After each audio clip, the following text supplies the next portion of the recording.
Hey mates, this episode is brought to you live from the European Beer Cafe in Melbourne, Australia. It was recorded just a few days ago and it was quite a bit of fun. So sit back and get ready to enjoy that. Before we do that, I should say the rest of the run is sold out. There's 2 more live shows to go. Next week we're going to have a studio episode for you with special guest Naomi Higgins, which is really cool. I am still doing my stand-up show. Some are already sold out. I've sold a bunch out in the first half of the festival. But there's still tickets to get if you want to come along in the back half of the festival. It's on at 7:55 p.m, 6:55 on Sundays. And it's on every night apart from Monday for the next 2 weeks, or just short of the next 2 weeks. So please come along if you want to. Use the discount code DOGOON for a discount, obviously. The show's called Nostalgia Was Better When I Was a Boy. It's at the Victoria Hotel in the city, and it's been a lot of fun. So, yeah, hopefully see you there. Say hi if you do come along. I'm around to chat after the shows. Anyway, let's get on with this week's episode of Do Go On. I'll be back at the end to say more things. See you then.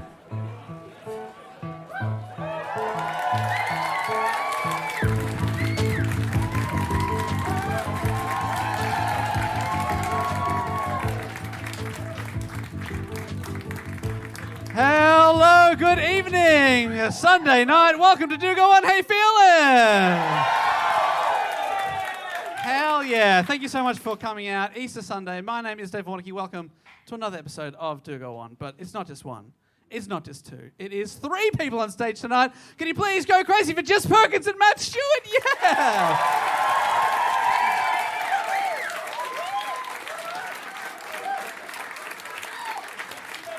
Yeah, we did it. We did it. We're back. How are you? Are we good? Are we good? Sunday. We're halfway through a long weekend. Well, I don't fucking know. You're the 3/4. maths guy. 3/4. This feels like one of the easier ones. All right, well, I don't get holidays. I work every day. I'm working right now. I'm mining Bitcoin over here. That's not true. That's not true. I like you did that during book cheat as well. You said something that was obviously not true, and they went, "That's not true." And everyone's like, "Yeah, we're not fucking idiots." But I like that you just can't lie. Yeah, oh, I know the crowd. Someone will yell, "Fact check." Fact check that. Yeah. No, they're yelling, "Fuck head." Sounds like. Which in many ways is much worse. But great, boy. but great to have you here, nonetheless. All Anyway, of you. happy Easter, everybody. Yeah, happy Easter. Thanks Hey. for avoiding your families. Yeah. I think of welcome you as back, our family. Jesus. Oh, yeah. Is that what happens today? Yes. Yeah, welcome back. Start the show. Who's heard the show before? Love that. Thank you. Great. Other end of the scale. Always we say, don't be shy. Who's never heard the show before? All right. This guy. Great. He's not one of us. You've Heard heard it once, so that he doesn't count. He's heard it. He Hold on. knows it. Actually, hearing it once and never again is worse than never hearing it. Oh, yeah. You've had a go. Not for me. Do you remember which one you heard? What did we talk about? Did you pay any attention? Sounds like one of Dave's reports. Did it go for 3 or 4 hours? It was about a murderer. Yeah. All right, Oh, that that could be narrows it any down. of 15 or 16 episodes. We do love murder. Yeah. Well, sometimes it's a murder, but sometimes it's other stuff. We take it in turns to report on a topic often suggested by a listener, and it is Matt's turn to report on something. Jess and I actually have no idea what he's going to talk about, and we Yeah. always start with a question. Matt, hang on. Well, can you let my computer boot up Yeah. first before you... While it does, I just want to warn you, Matt, that Dave lately has been a little bit of a bitch. So Yeah, sorry. I haven't been cutting my claws, so... Oh, yeah. he's been real bitchy lately. So good luck. But he is going to rip you to shreds. Yeah, for sure. In I'm that just- T-shirt. Do the thing. Do the thing. Round. Thank you. I've been working on that. I've I've thought about that every day since you did it, and I was like, I'm going to throw him under the bus so hard. Well, you need to think about me when you're picking something out of the wardrobe, sister. Kitty's got claws. Sorry. Not true. It's like, I love this. all you have is like picking on our clothes. What else can I pick on? Oh, so many things. Oh, yeah. Yeah. We are deeply Well, all flawed. right, I'm working into this new character. Sister? Yeah. Oh, why don't you upgrade your laptop, Poindexter? It doesn't quite work. Doesn't quite work, you know? I didn't need that today, Dave. I love it so much. It's so dumb. I don't quite know if that makes any sense either. Surely it would be the Poindexters who had updated. The cool guys are using an old Dell.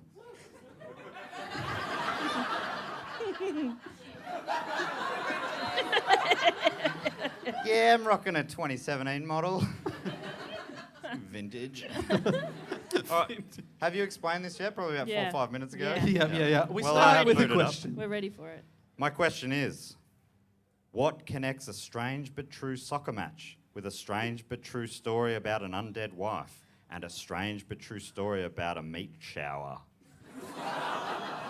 What connects them? Yeah, what connects those? Oh, I'm looking forward to the meat shower. What connects? Yeah. Any guesses, Dave? Is it that they're all strange but true? It is that they're all strange but true. It was hiding in plain sight. Well done. You cracked the code. Thank you so I much. told Jess that answer before we started. I said, here's one for you, don't tell Dave. Yeah. The answer is they're all strange but true. Did you forget? I was going to let him do a joke one first, and then I was going to swoop in and be the hero and get it right. And then the piece of shit nails it. I've never done that before and I'll never do it again. Yeah, it's not worth it. I'm an idiot. All right, so I'm going to tell 5 strange but I think true stories that I found on the internet. It's hard to tell, they're on the internet. But I think they're true. Okay. What website are these from? Strangebuttrue.com.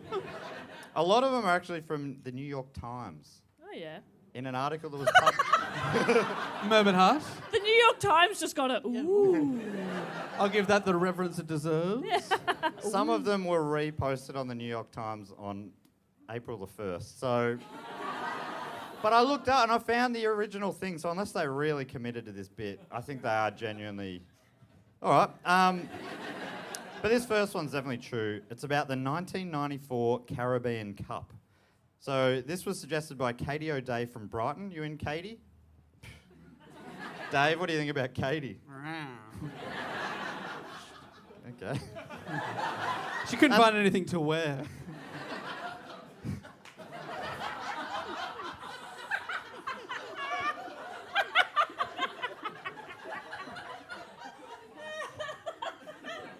Been absolutely roasted there. And Sucked in, Katie. also Braden Douglas from Brisbane. Also not in, I don't think. Makes more sense, that one. Yeah, that's fair enough. All right, well, let's All right, get cracking. I mean, I'm not going to kick down there, so. Is that... We have started a little bit late. Does anyone have another show to run off to if we go a little over? No, we're good. I love the spokesperson. I've checked with everyone. That's good. So yeah, I'll Great. just double check that. So you're Otherwise, happy this will for be a short ep. Happy for 3 hours? All right, you guys can stay for 3 hours. Oh, I saw the Foo Fighters play once. Maybe. Oh, okay. No, they did maybe an hour and a half, and they come back and they say, "We're going to play 3 more songs," and they're like, "Not 3 more, 4 more songs, not 4 more, 5 more," and the crowd's cheering and cheering. He got up to 17 more songs. I was like, "Please, no, please."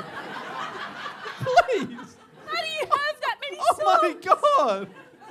Oh, play Everlong and fuck off. Gee, they play for 3 hours. Oh, anyway, we won't be doing that. What was Dave please. Grohl wearing? What was he? Yeah. Yeah. He doesn't have the legs for it anymore, let me tell you that. was a long one. I'm more committed to this bit than Dave is. Yeah. I'll let it go. I don't think I'm that good at it. I think he's lost the sort of passion for it. Yeah, I think so. Maybe he's seen In his fact, ways. I think he's really pussed out. I'm like, something will come. Something will come. The benefit of speaking as slow as I do, normally something comes. But not always. All right, let's talk about the Caribbean Cup. I didn't think I'd say that, but here we are. Yes, that's right. We're going to talk about the Caribbean Cup. This one's from 1994. Normally the aim of the game of soccer, I don't know, I'm probably explaining this a bit to you too. Some sports lovers out there will already know this. The aim of the game is to get the ball... I've seen Bend It Like Beckham. Oh, you go. All right, this is for you then, Dave.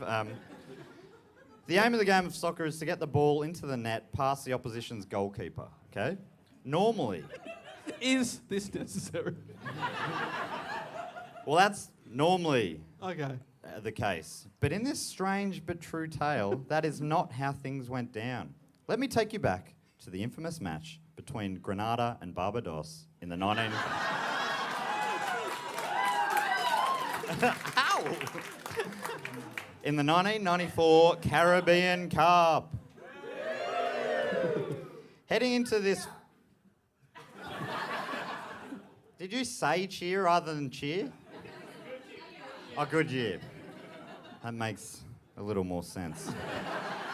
Cheer was funny. But, yeah, good year. Heading into the final group match, there was only one spot in the next round up for grabs between these two countries. If Grenada won by any margin, they were through. Due to goal difference, though, Barbados, fuck that up, needed to win by at least 2 goals to progress. So basically, Grenada could have won by any margin or lost by 1 and they still get through, right? Due to some quirks in the tournament's rules, no draws were allowed. Normally in the earlier stages, they'll have draws. But in this competition, no draws were allowed. Everything went into extra time and then penalty goals. On top of that, organisers for some reason made the rule that goals in extra time would be worth 2 goals. And the first team to get 1 wins. Just sounds like, yeah, it makes no sense, but... They're just making it up as they go. Are you following basically the idea, though? But Oh, yep. Yeah. Oh, 100%. Hundo P, mate. Yes. Okay, You so... bloody ripper.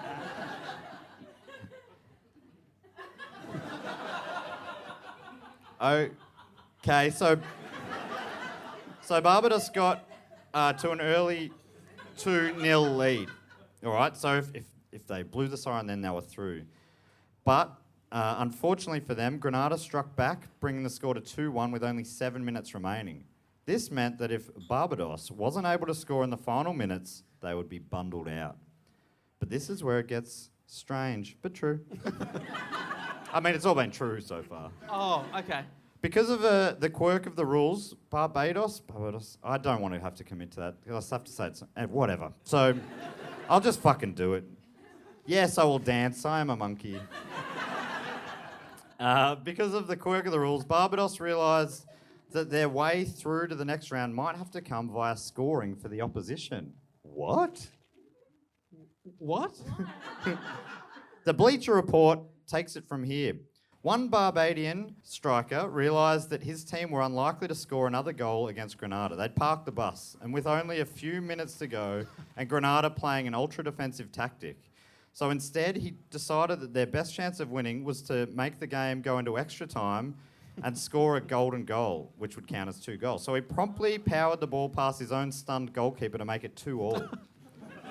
So all of a sudden it's 2-2, and the goalkeeper's like, what the fuck are you... You forget who you're playing for? Now Grenada needed to score a goal at either end to avoid extra time so that they could go through to the final. So the Grenada players, I've seen the footage of it, it's wild. So they were initially stunned by the goal and then suddenly realised what was going on. They turned around and headed for their own goal. Now the comedy really starts as the Barbadians had anticipated this move and rushed to defend the Grenada goal as well as their own. So they're sort of split and defending both ends of until the whistle went for extra time. And in the end, Barbadian ingenuity was rewarded as one of their strikers scored the winning goal 4 minutes into extra time, which sent Barbados into the final. No. So that plan worked. As was to be expected, the Grenadians were not amused. Grenada manager James Clarkson was furious, saying, "I feel cheated. The person who came up with these rules must be a candidate for the madhouse." He's ready to lock him up.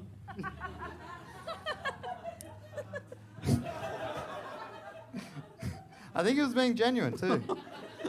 The game should never be played with so many players on the field confused. He didn't like it. He's like, players shouldn't be confused. It's soccer. Our players did not even know which direction to attack, our goal or their goal. I've never seen this happen before. In football, you're supposed to score against your opponents in order to win, not for them. He was baffled. And this was the first strange but true story. Believe it or not.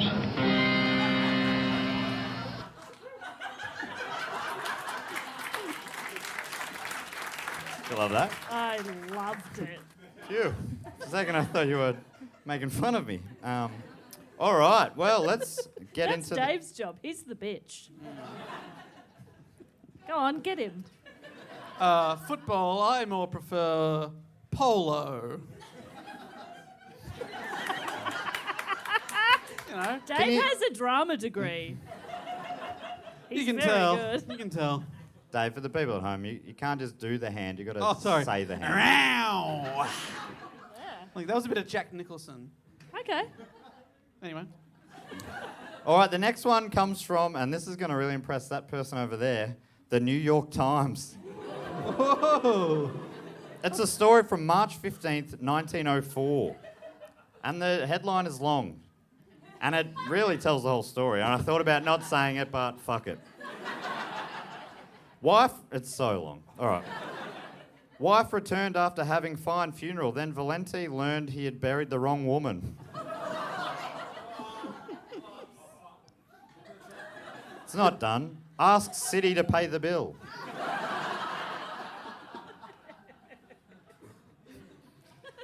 Strange, sure, but also true. All right, declaring that the city falsely notified him. This is direct from the 1904 edition of the New York Times. So some of the language you're going to be like, "Geez, Matt, you're writing a bit old school." It's not me. But you were alive then. I mean, I was alive. I used to write like this, but I've evolved. But okay. maybe you can like decipher it for us, young Yeah, people. if there's anything that doesn't make sense to you, let me know. Great. Declaring that the city falsely notified him that his wife was dead and saddled him with the expense of a funeral for a strange woman, Ignacio Valente, who lives at... It's so funny that in the old times they'd give the full address in the article. Who lives at 311 East 16th Street. Why is that relevant? New York was a small town back then, I guess.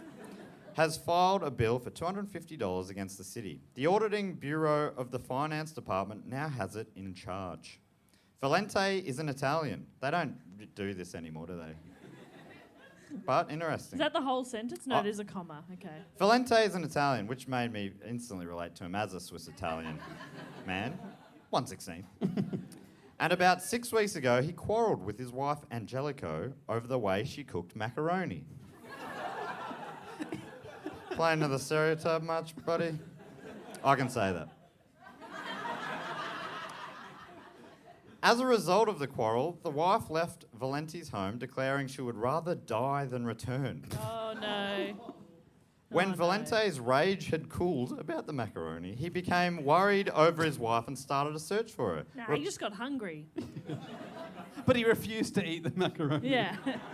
In that state, I wanted al dente. It's my culture, I know. I know a bit of the lingo. So he eventually got worried over her and he reported her missing to the police. He gave a careful description of the woman and finally, on being notified that the body of the woman answering the description was at the morgue, he went there, accompanied by his 2-year-old daughter, which makes us all a little grimmer. He identified... Well, I mean, we know she's not dead, so I guess it doesn't really. He identified the clothing of the dead woman as belonging to his wife, but when shown the body, said he declared it had been changed. Quote, Hold on, the body or the clothing? Oh, I wouldn't be seen dead in those clothes. Sorry. You did what you had to do. Yeah, thank you. he recalled that the morgue keeper declared to him after he said, "Oh, she looks different." The morgue keeper apparently said, "They all change after death." They all shrink about 1.5 feet. Hair colour can change. And then Valenti said, "This woman was better looking than my wife." Is that the kind of change they go through after And the death? morgue guy's like, yeah, why do you think I got a job here? They're all hot. It's Babe City in here. Yeah, oh my God. But apparently, so he said, "But the woman, she's better looking now." And apparently the morgue guy replied, "Death beautifies them all." This Okay. morgue guy's a fucking creep. Jesus. All right, I was kidding, but he really is creepy. Yeah. Perv. You're right. Certified perv.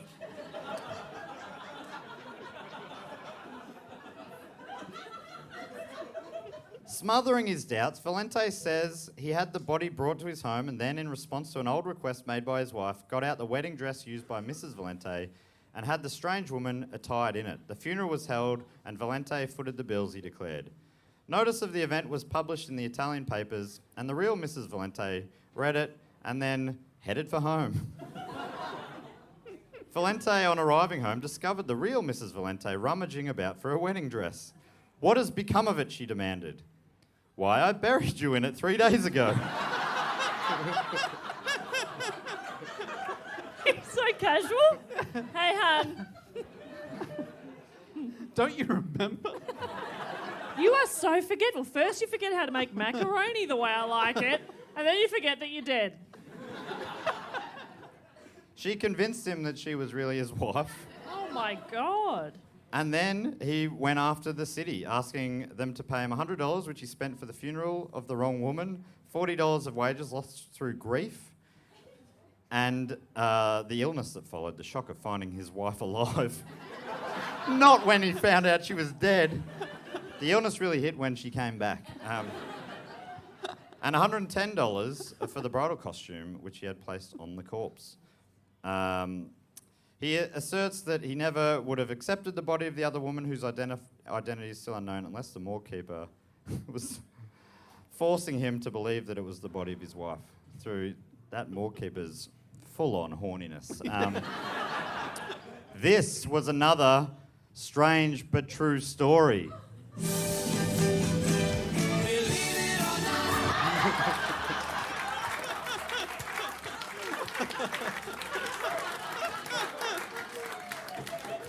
It's good when you shush an audience.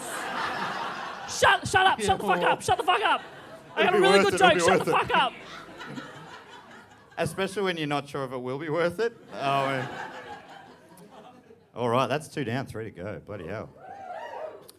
This one's from the Associated Press, a little more modern, June 18th, 1932. And the headline is, "Goat is still goat, despite magic." I am in. I mean, those headlines, they sound ridiculous, but also if I read that now, I'd be like, I have to click on it. Yeah. I have to click on it. So this is how the article reads. A group of eminent German and British investigators into psychic phenomena ascended tonight to the top of the Brocken, Germany's magic mountain. I looked into this. I looked up the mountain. I'm like, have you heard of Brocken? You're a German man. Any... Can't say my heritage has ever brought me across the brook. So I looked it up. I'm like, how magic is it? And on its Wikipedia page... Yeah, all right. How magic we talking? Apparently it's well known in dark magic circles, so much so that it's been referenced in lyrics by heavy metal bands such as Coven. COVID-19, big fan. Fate's Warning and Cradle of Filth, and there's even a German black metal band named Brocken Moon, so it's actually a pretty badass mountain, all right? Back to the group of eminent German and British investigators on top of the mountain. In accordance with ancient rite, the investigators attempted to change a billy goat into a young man. I love 1930s science. The investigators That observed... implies that, like, if it turned into, like, a grown man, they'd be disappointed. Yeah. Yeah. Oh, pretty important to be a young man. The investigators observed every requirement set forth in the High German Black Book. As demanded by the formula, the experimenters had the assistance of Miss Gloria Gordon of England, a maiden of pure heart. They anointed the billy goat with blood and honey and the scrapings of church bells. Blood, honey, and a scraping. Scraping of church bells. Okay. They used the proper pine fire. They described a circle of the prescribed size, and they uttered every one of the Latin incantations stipulated for such goings on. Witches have frequented the Brocken ever since man can remember. The smallest boy hereabouts can tell you that. It says that in the article. Weird line, isn't it? That journalist has asked a lot of little boys. Little boy! You there, little boy! Dave, you might make sense of this line. Even Goethe, Goethe, doesn't matter. Even Goethe in his Faust. Oh, Goethe. Is that right? Even Goethe in his Faust?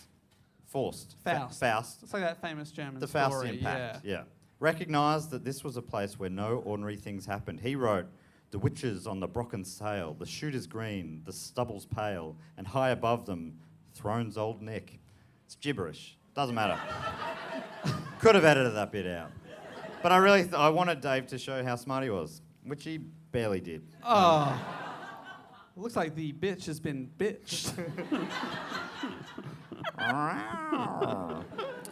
As prescribed by the old rite, the goat was led into the magic circle by a silver cord. They did everything by the letter here. After it had been anointed, a white sheet was thrown over it.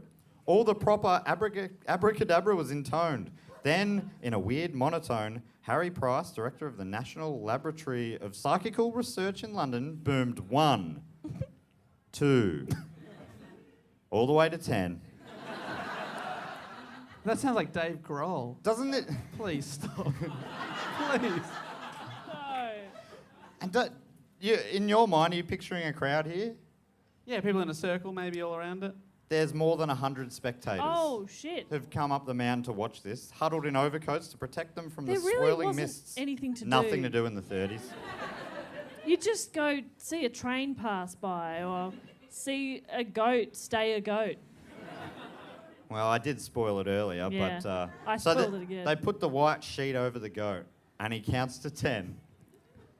And then the maiden, who was pure in heart, whisked off the white sheet, and there stood the billy goat. Somehow it hadn't turned into a boy. What? I don't know, was there a boy shortage? Why?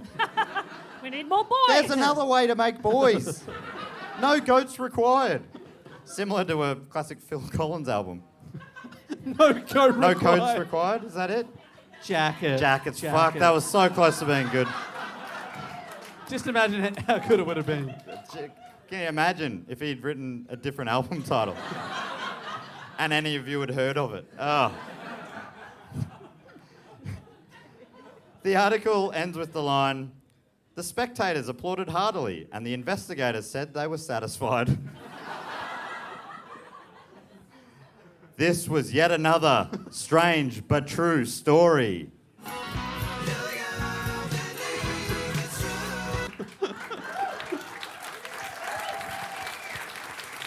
They probably get less good as we go along, I to be reckon, honest. out of all the stories so far, that's the least believable. Okay, the goat did not become a boy. We all know that goat became a boy, okay? Yeah, all right. What are you trying to hide, journalist? Yeah, you're hushing it up.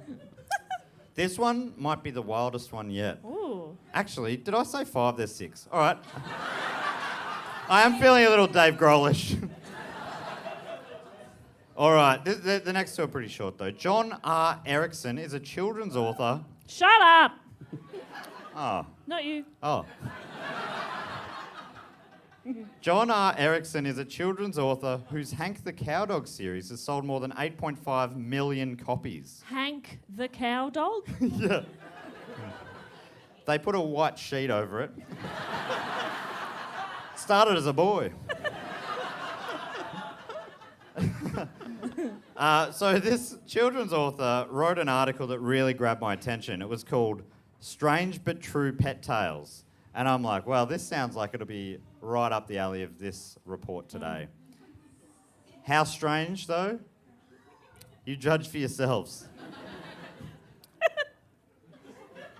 John R. Erickson writes, in the late 1990s, our family had an assortment of porch animals, that's, to be honest, the weirdest part of this whole... So, have you heard that Porch phrase? animals. Porch animals. What's the porch? Do you know what it is? Dogs and cats that On the just live porch. on the porch. They're outside animals. Outside Right, pets. yes, outside animals. I love the differences in language. That's how Americans talk over there. And they'll be listening along right now going, that's correct, I will not tweet Matt. In the late 1990s, our family had an assortment of porch animals, 2 or 3 dogs. I mean, can you not count How that do many? you not know? 2 or 3. Can't be specific. And several cats, even vaguer about that. We had always been dog people and had not been as close to our cats. Oh. But Mark, our son, developed a friendship with Lee, a black and white Tom, and Lee won the rare privilege of spending time inside the house. Oh my God. I forgot that wasn't his kid, that's the cat. Okay. I did get a little confused there for a second. They've also got porch children. 2 or 3 of them. 2 or 3 porch no. kids. One day, my wife Chris, who was a porch wife, and no, I think she was an he's indoor alone in wife. this big house. There's 30 people on the porch. He won't let them in. I'm guessing this guy's like their version of Paul Jennings or something. It's so fun. I don't know why. Just in case anyone here was like, what's a children's author? Put it in terms I understand. I've said multiple things that I will edit out. Just like, mainly because I'm like, what am I doing? I'm going to go back and edit them all in. Oh. And then I'm going to edit in silence after them. You won't have to edit that in. Long stretches of silence. And then crickets. Nah, it's too much work. Fuck that. One day, my wife Chris developed a severe headache, which was unusual for her. Little brag there. Yeah, lucky Chris. She laid down on the couch and was surprised when Lee, who you might remember is the porch cat who was lucky to be inside, she was surprised when Lee jumped up and sat on her chest. When he purred, Dave, how does that sound? It's a horny cat. Sorry. Okay, well that really changes this next bit. If it was a horny cat, that fully changes this next part of this sentence. When he purred, stared at her, and moved his front paws up and down. Cat's a perv. Perv. So the cat's on the chest. Cat's on the chest, fiddling around with the nips. Is that what cat nips are? I'm learning so much about pets tonight. This was meant to be one of the short ones. The cat then crept forward and began pressing his paws against her head, almost as though he were giving her a massage. After a while, the headache went away. And this was yet another strange but true story. No way. Yes way. The headline for this was Strange but True Pet Tales. He led with that. I didn't read the second one. My wife had a headache. No. All right. And that was written by a man who's come up with some sort of cow dog creature. Yeah. Genius. Wow. All right. Wow. Here's an even quicker one. Let's see if I actually do it quickly. I love this one. This was suggested by listener Grace Brooks. Grace in? Is that someone pretending to be Grace? Grace ain't in, man. Thank you, Duty, on sound. So Grace Brooks suggested this. It's about Susanna Salter, who became the first woman mayor of the United States. So, first woman mayor. Mayor. Mayor. Mayor. We get a lot of tweets about that. The first woman mayor, she went in as a woman. Sheet went over her.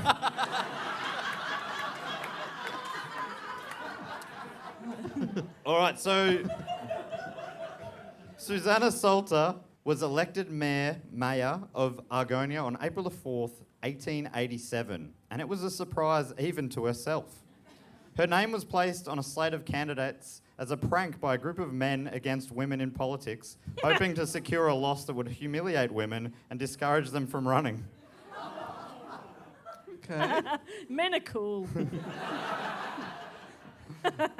As candidates didn't need to be made public before election day, Salter did not know she'd been on the ballot before the polls opened. On the day, she was like, what? On election day, the Women's Christian Temperance Union voted for Salter en masse.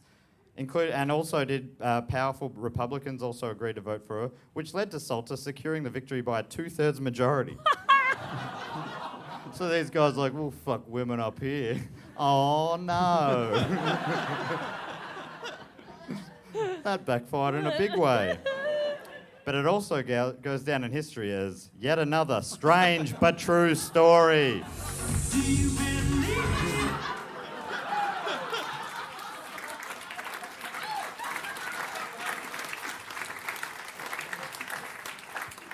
That song slaps. It's so good. What a cruel little I know. morsel Did there. you see how quickly I went? I didn't control that. It just happened. Do you believe in love after love? It's my very good Cher impression. That is a very good Cher impersonation. Holy shit. Yeah, I'd prefer if you didn't share that round. Sorry. I mean, I couldn't help myself. I thought it was very good too, but something within me just had to say something. Hey, Dave, when is this meant to go till? You got time for one? You got one What's more. 3 hours from 8:40? So Great, all right, you got great. time for another Well, the one? last one's a bit longer anyway, okay? And this is the one, Dave, you were most excited about. And this is probably what... Oh, yeah. This might be the titular... I forgot about it. Did you forget about it? Did you forget it? I have, yes. But also, you just pulled the weirdest face I've ever seen. You went full Stephen. No shame. I am really excited about this. All right, yeah, hit us. So this episode's probably going to be called The Strange Case of the Kentucky Meat Shower and Meat other shower, yes. strange but true stories. Oh, okay. This was suggested by Hannah White in Canberra and Eric Parody from Ottawa and Emily Noddle from Melbourne. Emily's here? Yes!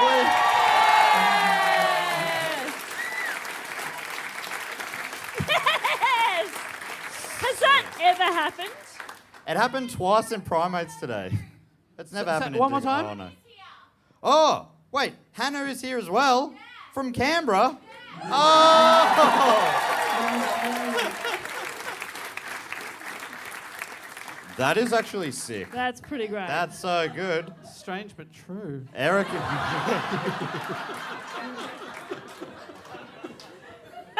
So of the people who suggested it, the people here are in a 2/3 majority.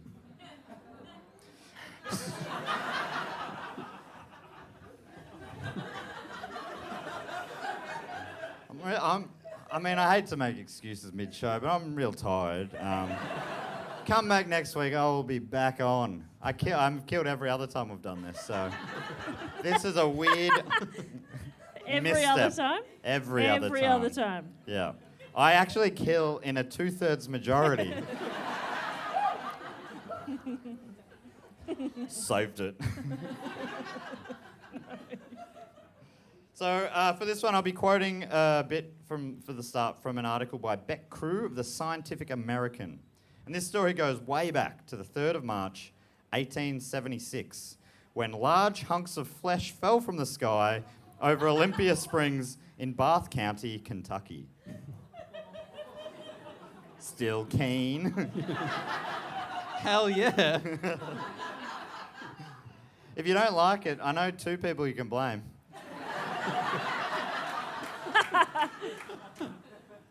According to a New York Times article published the following week, so way back in 1876, the phenomenon occurred right nearby the house of one Alan Crouch, whose wife was outside making soap when it happened.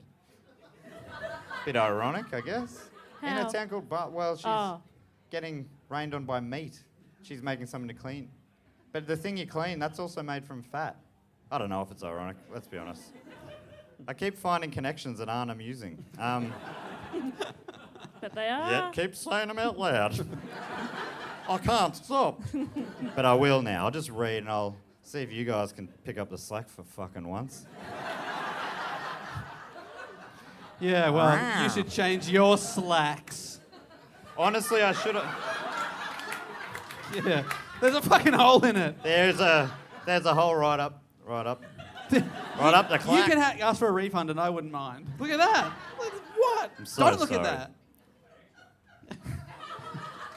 This guy says he'd pay extra. Hold him to it. You pay on the way out, sir. So she's outside. Alan Crouch, could be, whatever. Alan Crouch is outside making soap. No, His yes, wife. his wife. Fuck. All right, Mrs. Crouch. Mrs. Crouch. The article wrote at the time, the meat, which looked like beef, fell around her. The sky was perfectly clear at the time, and she said it fell like large snowflakes. Is this like... I wasn't sure if people would be like, oh, what a bloody dream. But no, you're more going, this is a bit yuck. Now I'm thinking, what a dream. What if it fell perfectly on a barbecue? That'd be good, wouldn't it? That'd be great. At the Crouch residence, Mr. Harrison Gill, whose veracity was described by the New York Times as unquestionable. That's pretty voracious. Yeah. He visited the day after the alleged flesh falls. Beautifully put. Beautifully put. Flesh falls. That's a Beck Crew, so don't thank me for that. It's beautiful wordliness. You're so close. So close. Yeah, you can do this. I'm edging to the Okay. to edging to the end of the report. So who's this unquestionable man? Mr. Harrison Guild, and he visited the house after the alleged flesh falls and noted the presence of meat sticking out of the fences and scattered across the ground. At least one of the hunks measured 10 centimetres squared. That's a big chunk of beef. But most are about 5 by 5 centimetres. They were apparently fresh when they fell, but having been left out all night, they were now spoiled and dry. 2 unidentified gentlemen turned up to taste the meat rain. Oh. We'd prefer if you don't name us in this article.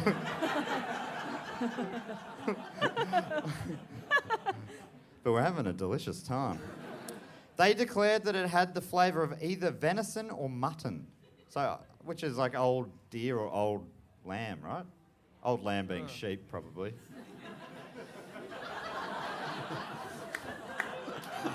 If only there was a word for this. The English language is beautiful. English language is so beautiful. I love language. I just love language. Thank you so much. Genuinely needed that. Someone in the audience said, I'm doing great, which is a massive lie, but I'll take it. The first explanation came 3 months later when someone called Leopold Brandis received and analysed some of the specimens that had been preserved in glycerine. He announced that the meat was not actually meat at all. Quote, at last we have a proper explanation of this much talked about phenomenon. It was reported in the Scientific American that year. Quote goes on, it has been comparatively easy to identify the substance and to fix its status. The Kentucky Wonder is no more or less than nostoc. Heard of that? Nostoc. No. It's a type of cyanobacteria that forms colonies surrounded by a protective gelatinous envelope. Nostoc is known to swell up into a translucent jelly-like mass whenever it rains. Because it's so inconspicuous when dry, for many years people believed nostoc to float on the breeze until it rained, which caused it to fall from the sky like hail. Colourful nicknames such as star jelly, witch's butter, and star slubber.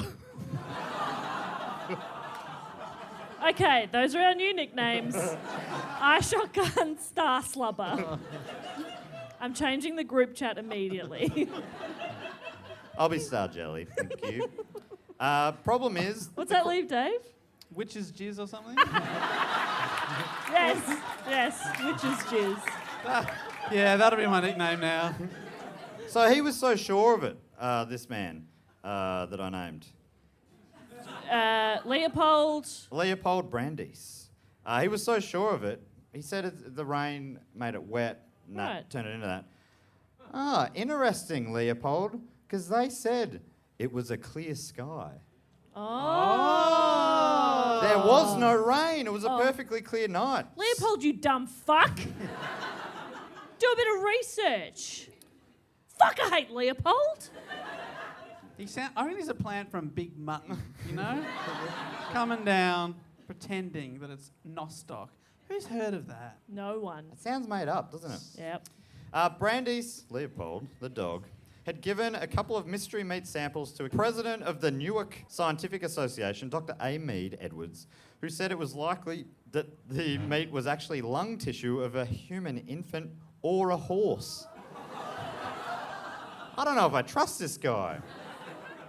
Lungs, do you reckon the infant lungs and a horse lung? Oh, I couldn't tell the difference between them. Oh, I'm a doctor though, so. Another histologist, Dr. J.W.S. Arnold, studied the specimens and agreed, concluding in the American Journal of Micropsy and Popular Science that they consisted of some kind of animal cartilage and lung tissue. Ew. Confusing. Eventually, 7 samples were examined by several scientists who confirmed 2 to be lung tissue, 3 to be muscular tissue, and 2 were said to be made of cartilage. So how did they come to be involved in the infamous Kentucky shower of flesh? I hate that.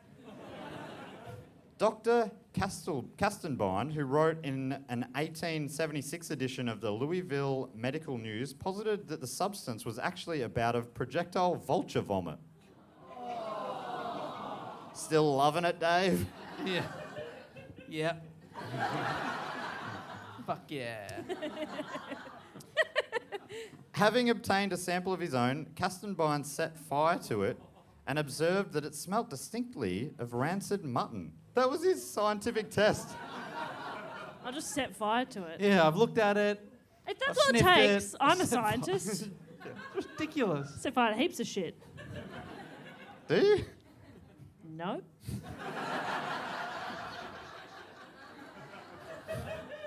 Where'd you park, by the way? Near that smoking building.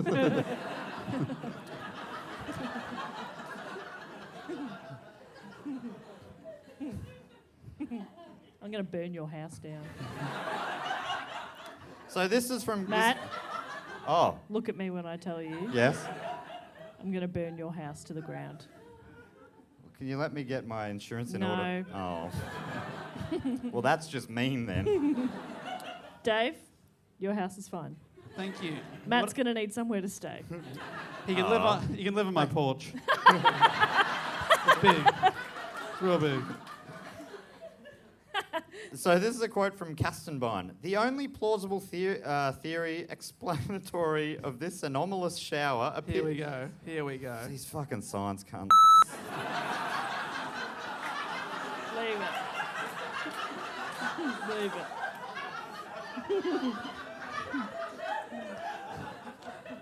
Yeah, I thought Jess was leaving. She's I offended. just need a drink. I mean, fucking hell, I can hardly pronounce a word in this quote. But everything I said so far, the shower appears to me to be that suggested by of the old Ohio farmer, the disengorgement of some vultures that were sailing over the spot. From their immense height, the particles were scattered by the prevailing wind over the ground, he wrote. The variety of tissue discovered, muscular, connective, fatty, structureless, etc., can be explained only by this theory. 2 species of vulture are found in Kentucky, the black vulture and the turkey vulture, and both of which are known to projectile vomit their stomach contents as either a defense mechanism or to make themselves light enough for flight. What a nightmare. Yeah. So this is a possibility, but what the mystery meat actually was is still unknown to this day. It is actually a mystery topic. Oh. But Niederarmer gives a little bit of a fun bit of closure, hopefully, here. Great website, neatarama.com, I assume. So here's a little addendum from Neatarama. There were many theories on how it happened, but none were proven at the time, so the incident was relegated to the strange and bizarre news category. Then Kurt Goad moved to Kentucky to teach art at Transylvania University, which you might remember from the Transy book heist. Oh, yeah. So he's working at that same university as an arts guy. Much prefer to those science cunts. So he heard of this story. He did a deep dive into all the documentation from that period, which was little, but enough to make him a little more curious. Fascinated with the meat shower to begin with, a serendipitous find in 2004 stoked his ardour even further. He was clearing out storage closets at Transylvania University when he stumbled upon an old glass jar sealed with a cork stopper. It contained a chunk of white, fatty-looking meat suspended in a pale yellow liquid. Oh, God. The label was... Science has evolved. They used to set fire to it. Now they just drink it. I'll figure this one out. The label was faded, but the words Olympia Springs could still be made out. And he was thrilled. He's like, I know what this is. This is that weird Lunch. sky meat. / lunch. I had my lunch on the bloody bench today, would you believe? What am I like? Determined to try and pinpoint what mystery animal rained down over Olympia Springs, Goad worked with a colleague in the biology department to have the sample genetically tested. Unfortunately, the sample was too old and contaminated to give any conclusive results. Then Goad got creative. Much of his artwork involves community engagement. So he had a taste lab based in Cincinnati, analysed flavour compounds of the meat sample and reconstructed the taste into a jelly bean. Then he went around and he goes, you want to taste what that sky meat was? Have a jelly. And people loved it. Would you do it? Would you try that? No. He was not, the thing he didn't tell him, he wasn't going, have some vulture vomit jelly beans. He was saying, have some mystery meat jelly. I mean, either way. Oh, no. You got this. He's got one sentence left. I can tell because your text is size 42. I should say before I say the line, I ran out of Strange But True music. Okay. But I found something else. Okay. And this was the final Strange But True story. See that chap over there? He's got your hand off my penis! This is the bloke who got me on the penis before. That is my report on Strange But True stories. Matt Stewart, everybody. Can we have a big round of applause for Matt Stewart doing the report tonight? Thanks so much. Jess Perkins rules. A big thank you to the European Beer Cafe, everyone here. Appreciate you being here. Esteban on the camera. Esteban on camera. Emma helping out with all the stuff backstage. We've got Duty on sound. We appreciate that. And for you lovely people for coming out on this Easter Sunday, thank you so much. And until... Thank you. Thank you so much. Normally that's what the co-host would do. They go, and also big round of applause, but not us. Not us. I love that to an audience. Fuck you, Dave. We've got a co-audience in tonight. Appreciate that. But yeah, well, thank you so much. We'll see you next time. Goodbye. Later. Bye.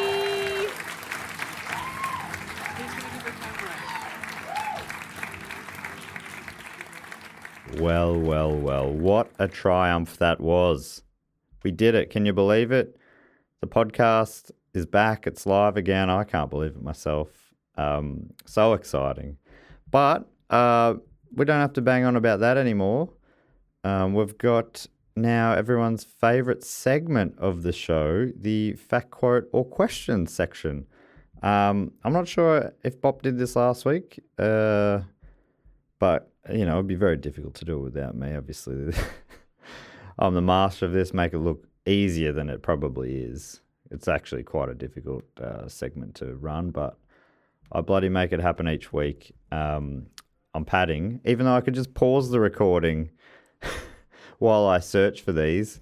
But no, instead what I'm doing is talking and letting it run, and I apologise for that. But, all right, here we go. We're going to have 4 fact, quotes, or questions this week. Oh, the segment has a little jingle, which I guess, seeing as I'm here by myself, I'll have to do myself. And it goes like this: fact, quote, or question. Ding. He always remembers the ding. All right, so the way this works is you get involved at either dogoonpod.com or patreon.com/dogoonpod, and you sign up on the Sydney Scheinberg level. There's a bunch of different levels if you want. You can get on board for bonus episodes at a different level. The Sydney Scheinberg level is one of the higher levels. You get nearly everything on there. You get the bonus episodes, you get voting rights, you get access to the Facebook group, you get the Christmas card at the end of the year, you get all those things and more. But the big one is you get to offer us a fact, a quote, or a question. Now, this, the way this works is you get involved there, you'll get a message once you sign up with instructions to do it. If you're on that level and you're like, how do I get my fact, quote, or question in? Send me a message on Patreon. Patreon. That sounds delicious. And I will help you out. But hopefully everyone on there is aware of what's going on. So the first one to come in this week comes from Jordan Meat Tray Nassi. He's slid in a nickname even there. You also get to give yourself a title. And Jordan's given himself the title of Silly Boy, who makes up his own nicknames. I know another silly boy who makes up his own nicknames. Anyway, so I might have... here we go. Jordan has offered us a quote. His quote is, "Don't quote me on this. Dave Warnicky. Suck it. I quoted you." I wonder when he said that. That's fun. You got there, Dave. Sucked in, dickhead. It's a bit mean when he's not here to defend himself, but hopefully he can take that. Thank you very much, Jordan Nassi, with that hot takedown of David Warnicky. He had it coming. He really did have it too good for too long. Even though Jess and Dave absolutely nursed me through the episode you just heard, which for whatever reason, I battled. I edited out quite a few times where I just said words wrong.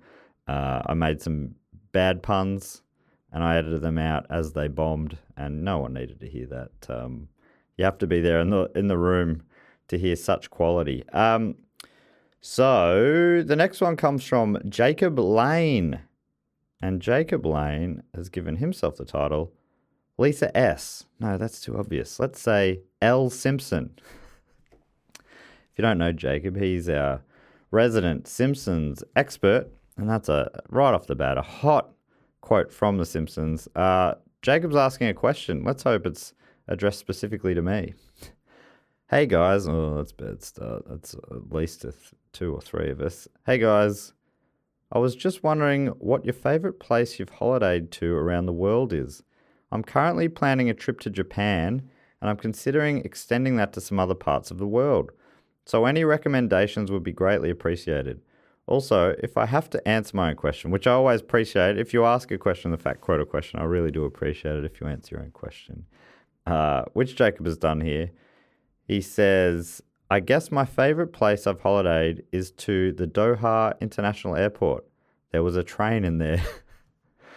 That's pretty good. That is good stuff. Yeah, ideally one of the others would be here. They're probably more jet-setting holidayers than me. I've had a few great trips in my time. I mean, the Do Go On trips have been fantastic when we went to Ireland and the UK, and we also went, of course, to Thailand that time, which was pretty great. But of holidaying places internationally, most of my experience at holidaying is around caravan parks in country Victoria. That's where my family used to go on holidays when I was a kid, which I fucking loved. But internationally, let's say, really had a great time in Germany, getting around there. Oktoberfest was a lot of fun. And yeah, I haven't been to Japan, but that's somewhere I would really love to go to Japan. I had the first time I ever went overseas, I spent 4 days in Shanghai, and that was amazing. It's just so exciting to get out and about, and it just like the humidity and just the atmosphere and everything felt so different. It was just was pretty electric feeling, I remember. So that would be a highlight. and not too far from Japan if you wanted to head into China as well. Yeah. So New Zealand, I had an amazing couple of trips to New Zealand. Once I spent a couple of weeks on the North Island, ended up, was kind of built around a trip to see the Saints play the first AFL game for premiership points. We played over there, which was pretty cool. And then I went back and travelled around the South Island, which was amazing as well. Love both. New Zealand is a sick place to go. Maybe you could go there on the way back or the way there. I mean, Jacob, you're coming from Australia. I don't know when this holiday is planned for, but we're not really allowed to leave particularly, but it sounds like maybe New Zealand's an option, so maybe that's one to think about. All right, Jacob, hopefully that was enough waffle for you. Appreciate the question very much and your support. Next one comes from Roy Phillips, who's given himself the title of Tongue Twister Trick Tester. Which is nice. And Roy has a fact. Here we go. I re-listened to the Lego episode, and in it you mentioned that Lego are the largest makers of tyres in the world. I mean, I wrote that report, and I don't remember that fact, but that's a great fact. Makes sense. There's all those mini tyres. Then I remembered something in the same vein, and it's that Disney is the second largest purveyor of explosives in the world, behind only the US military. That's a fun and or grim fact. I reckon that's right in that sweet spot in the middle of the Venn diagram of fun and grim. Well done, Roy. You did it. I knew it could be done, even though some said it couldn't be done, but I knew it could be done, and you bloody did it. Well done, Roy Phillips. Great fact. Grim and fun equals great. Well done. And finally, Mine Gallagher. Let me see if I can find out how to pronounce this name quickly. Maen. Pronunciation. Oh, there's a pronunciation there with a 2-star rating, so I don't know if I'm going to trust that. Let's see what this says. Apologies. People listening, hopefully you have the patience for this. Let's see. Min. Okay. Well, that's not what I would have guessed, so that's handy. I looked it up. Min Gallagher, who's got the title of Old School Video Game Historian of the Pod. I'm so glad you're here, Min, because they're kind of the only games I ever played, seeing as I only played video games really as a kid, and they are very much old school now. The question is, what does John Curtin mean to you? Okay, well, I get to the John Curtin Hotel semi-regularly. It's a pub in Carlton, and John Curtin was a Labor Prime Minister in the good old days, or at least the old days. I think quite a while back, like first half of the 20th century. But that's a guess. Couldn't tell you much more about them. I think John Curtin's like well loved maybe in the Labor Party, but I don't know, mate. Maybe not. But anyway, that's a great pub. Seen some great gigs there. Performed there as well. They used to run a comedy night, but that's what I know. Anyway, Min Gallagher answers the question as well, which I love. I've recently stated, oh my God, I need to have this in larger font. Oh no, it says stated, but I think it means started. All right, let me go again. I've recently started playing Civ 6 on Switch, and the iconic leader given to Australia is John Curtin. And I had never heard of him before. I'm in the UK. Well, that's a pretty good excuse, I think. Min? And I never heard of him before. Is John Curtin your most iconic leader? What did he do worth celebrating? I know you like people who ask a question to answer it themselves, but JC means nothing to me. The Civ 6 England leader is Queen Victoria, and I know a bit about her. Okay, well, yeah, I wonder if, I thought you were going to give more info there, so I should look up John Curtin briefly. Iconic leader. Maybe it was a wartime, he was a wartime leader. 14th Prime Minister of Australia, from 1941 until his death in 1945. So, yeah, so he was there for the big chunk of World War II. He was the leader of the Australian Labor Party. I got that right, from 35 to 45, and its longest-serving leader until Gough Whitlam. Curtin's leadership skills and personal character were acclaimed by his political contemporaries. He's frequently cited as one of Australia's greatest prime ministers. Oh, there you go. Maybe we should do a report on him sometime down the line. But yeah, I would have expected it to be Menzies or something. Menzies was a prime minister of Australia for like 20 years or something. That I might be overstating that, but I don't know if that makes him iconic just because he did it a long time. Gough Whitlam's definitely one that I think is pretty iconic as well.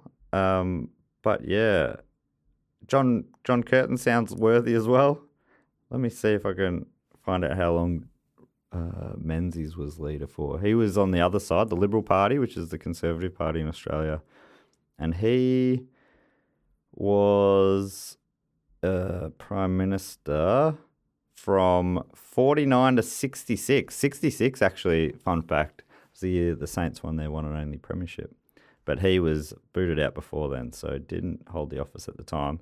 So he was in office firstly from 39 to 41, so about a bit over 2 years, and then again from 49 to 66, which is end of 49 to start of 66. So let's say that is just over 16 years plus, so 18 or so years. So that's pretty wild. I don't know, yeah. Why? You've got the wrong guy in here. Jess, who's related to a prime minister, she'd have better answers. But yeah, hopefully that was something to you, Min. I mean, if not, feel free to give it a bloody Google. But hopefully that gave you some idea. All right, so that's the end of the facts, the quotes, and the questions. Thank you so much, Min Gallagher, as well as Roy Phillips, Jacob Lane, and Jordan Meat Tray Nassi. Now it's time to thank a few of our other great supporters. And we normally play a little game. Jess normally comes up with that game for the names. And obviously she's not here today, but I thought I'd take it into my own hands. And I found a page of facts. I Googled strange but true facts, and I got this page from thefactsite.com. 100 strange but true facts that will shock you. So I'm going to give everyone I read out, I'm going to give you a fact. Hopefully that's just a bit of fun. The first person I'd love to thank comes from Leopold in Victoria, Australia. It is Amy Tickner. Amy Tickner. Now, Amy Tickner's strange but true fact is Donkey Kong got his name because his creator believed donkey meant stupid in English and wanted to convey the impression that the character was a stupid ape. That is shocking. I mean, I knew it already because I think I've talked about that on an episode of Primates, but still, probably shocking for you who heard it for the first time right now. And I apologise for you being so shocked, but I guess you were warned. Thank you so much, Amy Tickner, for all your support, and I hope that fun and shocking fact knocked you off your chair, but not in a way that hurt you permanently. The next one comes from Slacks Creek in Queensland from Madison Adkins. Madison Adkins, thank you so much. Here is your shocking fact. More than 1/5 of all the calories consumed by humans worldwide is provided by rice alone. Wow. Rice providing 20% of all calories consumed by humans. Humans. Hopefully you really enjoyed that shocking fact there, Madison. Pick yourself up off the floor because it is a true fact. You got to believe it. Next one's from Los Angeles in California, United States. Michelle Lee. Hey, Michelle, get ready for this. People can have a psychological disorder called bonethropy that makes them believe that they are a cow. They try to live their life as a cow. Whoa. Boanthropy. Wow. Michelle. That is a shocking fact. I hope you're okay. But I appreciate your support. This next one, I'm not sure where they're from, but their name is fantastic. Avon Hill. And Avon Hill, get ready for this fact. The name for the shape of Pringles is called a hyperbolic paraboloid. Hyperbolic paraboloid. That's fun to say. So I'm going to say it one more time. Hyperbolic paraboloid. So thank you so much to you, Avon Hill. This one comes from Birmingham in England. We were in Birmingham not too long ago. I think until last week, Birmingham was our last ever live show. Yeah, and I have very fond memories from it. This one comes from Jess Perrin. Jess Perrin from Birmingham. Jess, here's your fact. There is a McDonald's in every continent except Antarctica. That is a shocking fact. I thought Antarctica would have had one. Overall, there are more than 36,000 McDonald's restaurants spread across the globe. Wow. So that's pretty fun. All right. Wait, it says, have a minute spare for 5 random facts? While this number is incredibly high, it makes perfect sense considering that this favourite fast food ranks as the second largest fast food restaurant chain in the world. Wonder what's bigger than it. Maybe Subway. Anyway, whatever. The first McDonald's to open outside of the USA commenced operations on June the 3rd, 1967 in Richmond, Canada. Wow. I'm glad I had a spare minute for those 5 random facts. I don't understand what they were talking about there. Anyhow, let's keep rolling. This next great supporter comes from South Oakenden in Essex, Great Britain, and it's Matt Young. Matt Young was the name of a St Kilda footballer in the 90s. I wonder if you are the same now you've moved over to the UK. I wonder. Hope so. Either way, love your work, Matt. And here's your fact. Mr. Potato Head was the first toy to be advertised on TV. That's a fun fact. That has shocked me to my very core. Thank you so much, Matt. This one comes from Roswell in Georgia, United States. Is that the Roswell? Can only assume. So you've probably gotten used to being shocked. Will Garbers. And Will Garbers, here's your fact. A duel between 3 people is actually called a truel. That's fun. I think these are more sort of edging towards fun facts than shocking facts, but facts all the same, I assume. I'm taking the word of thefactsite.com. Thank you, Will. Just 3 more to go now, I believe. This supporter comes from Oakland in California in the United States. Connolly Strombeck. And here is your fact, Connolly. The stage before frostbite is called frost nip. Stage before frostbite is called frost nip. That's when your nips get hard, I guess. It's when you know it's about to get cold. Or probably already is. Thank you so much to you, Connolly Strombeck. Next support is from Canterbury in England. Canterbury, that's where the Tales are from, I think. And this Canterburyan is named Charlie Cleary. Here is your fun fact. Charlie Cleary. Not fun, sorry. Shocking fact. The 2 tiny holes in every Bic pen ensure that the air pressure is the same both inside and outside the pen, which helps the ink flow to the tip. All right. And finally, thank you to you, Charlie. Finally, from Vancouver in BC, Canada, Shay Claire. Shay Claire, here's your fact. What have I done here? No, I think that's right. Here's your fact. In South Korea, there is an emergency number, 113, to report spies. Special spy reporting number. Hey, that's handy. That's pretty handy.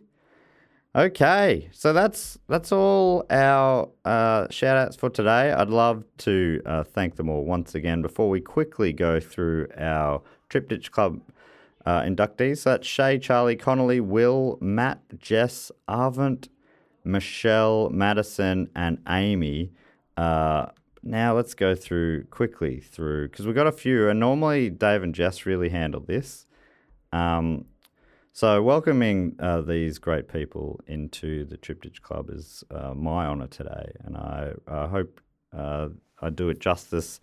Got to have some to be involved in this. You got to be involved on the shout out level for 3 straight years, and then we bring you in. I've got the clipboard here with the door list. Jess, I reckon she would have come up with some sort of like shocking cocktail, like maybe she would have called it a shocktail, and it would have had like electricity in it, and also the food would have been electric. And then Dave would have got Icehouse to play Electric Blue all night. Maybe Neil Young would be here to play his Shocking Pinks album in full, that rockabilly one, I think, if I'm recalling that right. Anyway, it doesn't matter. It's going to be a fun time, and everyone's who's already in is here for the party to welcome you in. So I'm going to bring them in with a little bit of hype, and then we're going to wrap up the show. So first up, I'd love to welcome into the Triptych Club from Clayton in Victoria. It's Katie Murphy. Hey, Murphy's Law says everything goes wrong, I think, but you're going right. Welcome in, Katie. All right, here we go. Next one from Manhattan in MT State, Montana, I reckon, United States. It's Zane Hatunga. Zane Hatinga. Zane. Hey, Zane Lowe is a radio DJ in England. Well, you make me Zane high as a kite with your presence. Welcome into the club. Next up from Seattle, Washington, it's a long-term listener and supporter, like all of these people are, Brian Colella. Brian Colella, Seattle, famously the home of Dr. Fraser Crane. Well, I'm listening to you, Brian, as you bloody kill it once again conversationally. Well done, Brian. Love your work. From Officer in Victoria, it's Ben Guile. Hey, Ben, hey, you've got some guile about you, and I'd love to chat to you for a while. Welcome into the club, Ben. From West Footscray in Victoria, it's CJ Diamond. Hey, you're one diamond in the rough, CJ. Welcome to the club as well. And from Detroitwich in Worcestershire, Great Britain, it's Ernie Arrowsmith. Hey, your arrow shoots true today, Ernie, and right through my heart. I'm in love with you. All right. And from Chelsea in ME, which maybe is Maine in the United States, I'd love to welcome in Michelle Stafford. Michelle Stafford, Staffy. You're no dog. Michelle, you're a bloody legend. Unless you think dogs are legends, then you're a dog. Welcome in, Michelle, you legend. And finally, from Killiney in Dublin, Ireland, it's Tiernan Ennis. Tiernan Ennis. Tiernan. I won't be crying any tears tonight, Tiernan, unless they're tears of joy from the joy you bring me. Your bloody legend, Big Tiernan Ennis. Thank you so much to Tiernan, Michelle, Ernie, CJ, Ben, Brian, Zane, and Katie. All the best people. I hope you have the best time in our Triptych Club. It's so nice to welcome you in. And that brings us to the end of the episode. If you need to know anything more about us, you can find out at dogoonpod.com. We are slowly redoing that website, so apologies that's taken so long. Most of you wouldn't even care or know. But anyway, it's happening as we speak. And all our social medias do go on pod. Please check those all out. Please come to see me at the Comedy Festival. Nostalgia was better when I was a boy. And you can get tickets via comedyfestival.com.au. But until next week, where we'll have a special episode back in the studio with guest Naomi Higgins, which I'm really looking forward to. Till then, I'll say goodbye, laters.